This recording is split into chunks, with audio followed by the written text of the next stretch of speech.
All right, let's get right to it. The whole point of this explainer is to lay out our position on the additional living expense coverage for this claim. Plain and simple.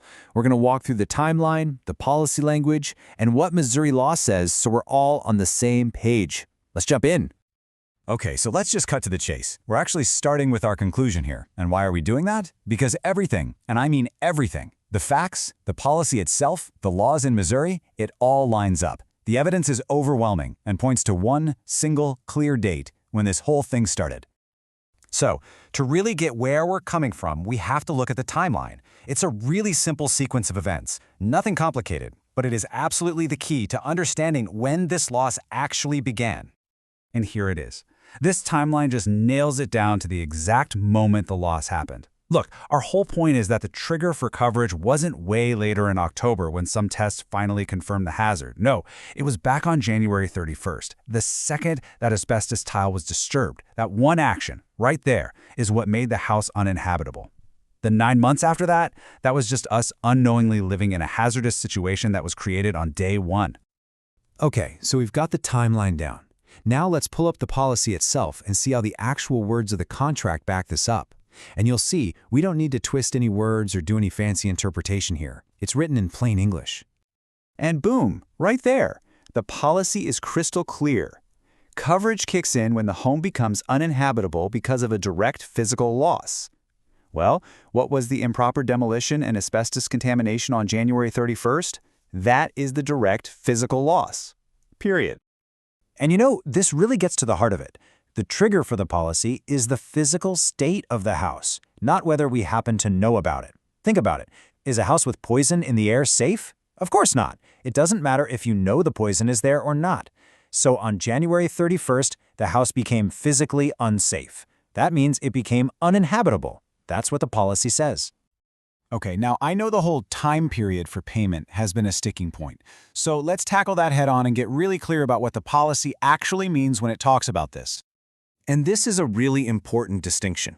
The time period required in the policy means the actual time it took to fix everything, warts and all, including all the complications. It's not some fantasy timeline of how long it should have taken in a perfect world. There's just no way this clause can be used to punish us for delays caused by the very contractor you told us to use. So, we've covered the facts and the policy. Now let's bring in the law. Because when it comes to an insurer's duties in Missouri, well, the law is very, very clear. This right here is critical. This shows that what we're saying isn't just our opinion. It's backed by Missouri law. You've got Reinhardt versus Shelter, which says you can't just invent a self-serving interpretation of the policy. You've got Miller versus Great American, which puts the responsibility for your contractors squarely on your shoulders. And then there's the big one, the Missouri statute that penalizes what's called vexatious refusal to pay. That means refusing to pay a legitimate claim for no good reason. The legal precedent here is just undeniable.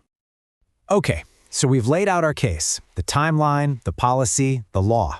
Now let's take on the counterarguments we've heard against paying the retroactive ALE. We're going to go through them one by one and show why they just don't hold up.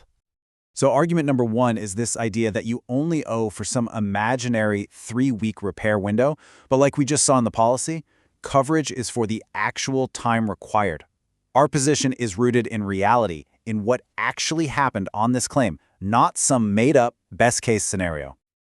All right, let's talk about the second argument, because frankly, it makes no sense. The argument is, you didn't incur any expenses, so we don't owe you anything. But that begs the question, how could we possibly incur expenses for a danger we didn't even know existed?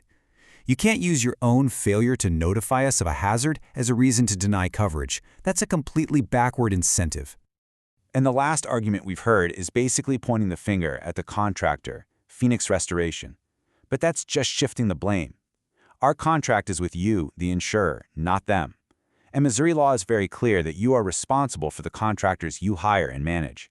If you need to get your money back from them, that's a separate issue. It has absolutely nothing to do with your obligation to pay our claim. So when you look at the facts, the policy, and the law all together, the way forward here is really, really simple. It comes down to 3 simple steps. 1, acknowledge that January 31st was the trigger date. That's just a fact. 2, calculate and pay the retroactive ALE that the policy calls for.